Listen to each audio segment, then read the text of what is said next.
Welcome to Core Concepts from Dent Gaming. Let's see this build. Hey guys, what's up? I got a build called Borealis. This is actually the second in the light show series. I actually forgot to mention that. Psychedelic, the episode I did before this, was the first entry into the light show series. Basically wanted to make a really cool light show, have an AC line, and that's kind of what I landed on. This one actually uses all pulse weaponry. It's named after the Aurora Borealis. If you guys don't know what that is, a little quick synopsis. It's just particles entering the atmosphere, and it puts on like a light show. It looks really cool. It's on my bucket list to see before I die. I haven't really seen it yet in real life, but I have seen pictures, and it really makes this really cool, like pinkish purpley aura looking thing. It looks really cool. I want to see it in real life, but since I haven't seen it in real life, I see it in Armored Core with this build. So I'm using the HI-18 GOO A2. Why am I using this pulse gun over this pulse gun? It comes down to the size of the rounds. So my arms don't really have a very good firearm spec, so they kind of let the weapon spray. So it ends up being more like a shotgun spread by the time we're done. So if you check out these videos here, let me go ahead and pop this one up. See how big these rounds are? So they're hitting their target a little bit better, in my opinion. So these arms here equipped actually have a better firearm spec, so it's concentrating the shots better. But this one, see how small those are? I mean, it's still hitting the target, but like over time, it's actually causing a wider spread. So I wanted that shotgun effect. Plus, I like the fact that the rounds here are bigger. These balls on this one are bigger. I like them big, girthy balls. So that pretty much is my synopsis for why I ended up using this weapon. On my other arm, I'm running the Moonlight. This weapon needs no introduction to someone who's been in Armored Core for a while. It's been in the series since the very first Armored Core. You could find it as a hidden part. And it was the strongest laser blade in the game. Now it is not. However, it is one of the coolest, most unique blades in this game. With the other one being the Redshift Moonlight. That one's actually pretty sweet too. But I like this one because it shoots a really, really neat crescent shot. So, and on top of that, it's got really, really good charge capability. Now on here, my generator actually bumps up both my gun, my pulse gun. Actually, my generator boosts all my weapons, except for this one. My arms are the ones actually boosting my Moonlight. The charge on my Moonlight hits for over 3,000 damage. And it's actually kind of difficult to avoid. That shot right there, whenever I do it, hits for 3,000. So that's actually a really devastating blade whenever I do get those hits with it. Moving on to my back weapons, I'm running dual Auroras in the back, mainly because the build is called Borealis, so I kind of had to put the Auroras on.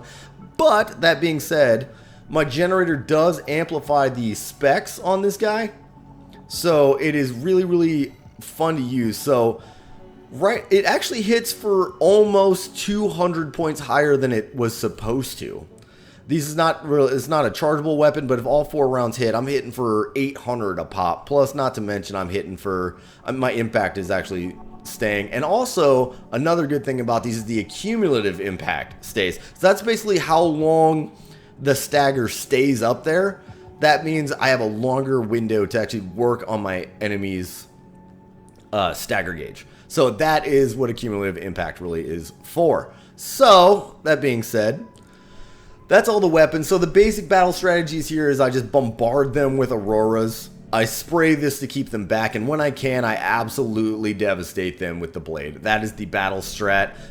Usually, you'll find me backing up from a fight and just kind of like trying to keep that spacing just right for the Moonlight to actually do its job.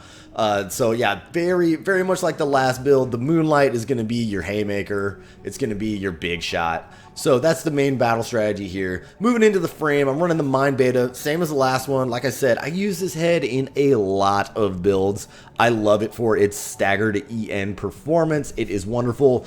The real negative sides of it is its system recovery is garbage. I think it's at like 96, something like that. I'm running off memory right now. But yeah, that's pretty much the head part. I also like the fact that it's kind of a lighter mid-weight, I guess you could say, at like 3,600, 3,400. Yeah, 3,400 kilos or units, whatever you want to call them. So it's kind of, it's not too heavy, but it's not too light. It's It's kind of perfect. It's the Goldilocks paradox, you know what I mean? Anyway, moving on to the core, I'm running the Howl. Why am I running the Howl? It's got garbage attitude stability. Well, I'm running it because of these figures right here. So as far as generator support goes, it is second to the F-Mira. Because of the supply adjust as well. That's very, very nice. So that actually changes my EN recharge and dumbs it down a lot better than the F-Mirror does. Doesn't quite do as much output adjust, but that is okay in my opinion. You do see on my stats, I'm not in my comfort zone. I don't have 3,000 and 3,000. I've got 3,300 and 2,037. So I was really, really struggling trying to get low EN parts on this build. Going back, Bashos. Why'd I equip the Bashos? Super easy answer, same as the last. 158 melee specialization. It really cranks up that laser blade like I was saying earlier. That thing hits for well over 3k in a charge shot, and it is devastating. Love it. Melander C3 legs. Yes. These are my favorite legs when it comes to statistics in this game. They are so good. I freaking love them. I do have the weight to move to a lighter leg, like say these ones. However, and these do save me on EN, but not really enough, if that makes any sense whatsoever. I know I said in my last one that I really want like these being at 3k, but I went for a little bit more of a statistics monster, and I went for stability and defenses a little bit more on this, mainly because this stability on the Howl core is awful, and I wanted to try to compensate with legs and head parts. So that's why I went with Melander C3s. Also, the EN on the Melander C3s aren't half bad at 355. I mean, it's not the worst statistics I've ever seen, but it's not the best either. But these statistics, those are pretty freaking good. So we're at 16k weight and almost 4,000 AP. That is freaking awesome. All these defenses look good.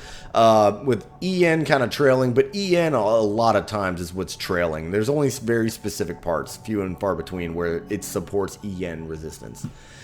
Moving on to the inner parts, I'm running the Gridwalker, and a lot of you guys are probably like, dude, why are you running the Gridwalker? Well, mainly because of the average thrust output is pretty high. I know the EN load isn't bad. They are kind of weighty, but with the legs, I can kind of support the extra weight and keep my speed up.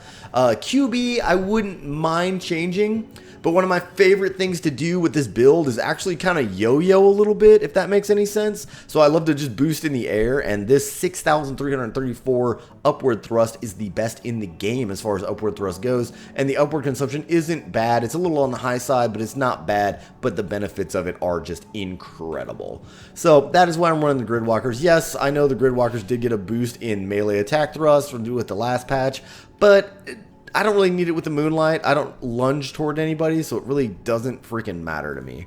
So anyway, running the Abbott FCS. I know what you guys are thinking.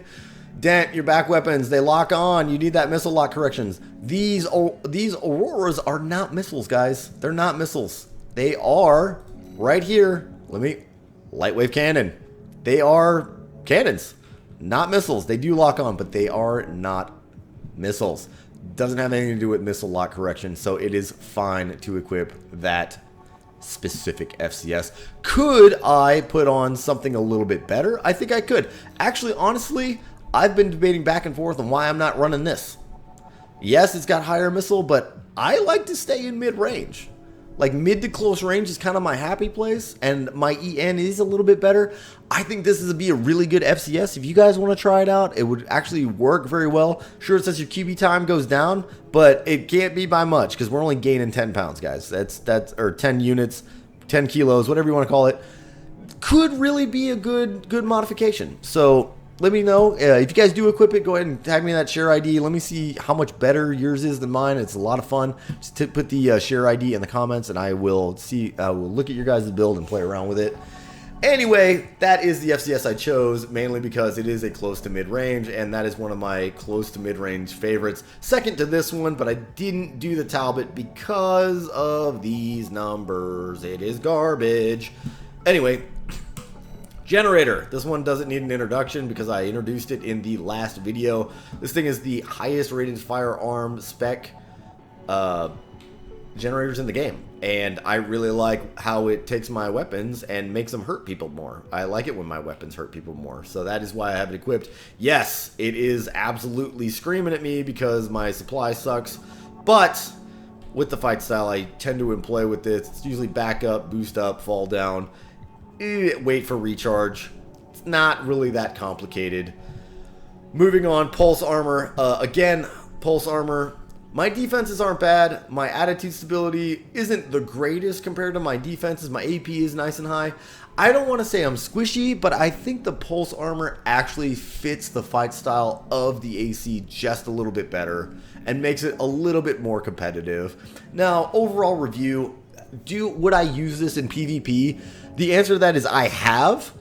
I lost, but it was still a fun fight, if that makes sense. PvE, this thing, yeah, it's absolutely a lot of fun. PvP, you guys are probably a better pilot than I am, so yeah, you guys could probably get away with it. But anyway, let's see what this thing can do.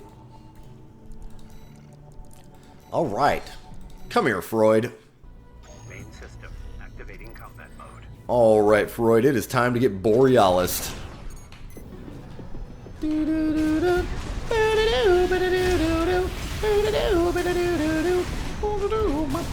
Boom, boom. Are you freaking kidding? That's fine. Yeah, use pulse armor against me. That's adorable.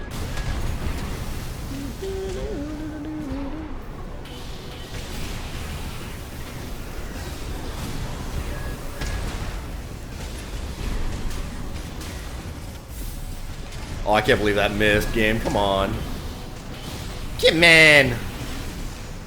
So far, defenses are doing me a solid right now.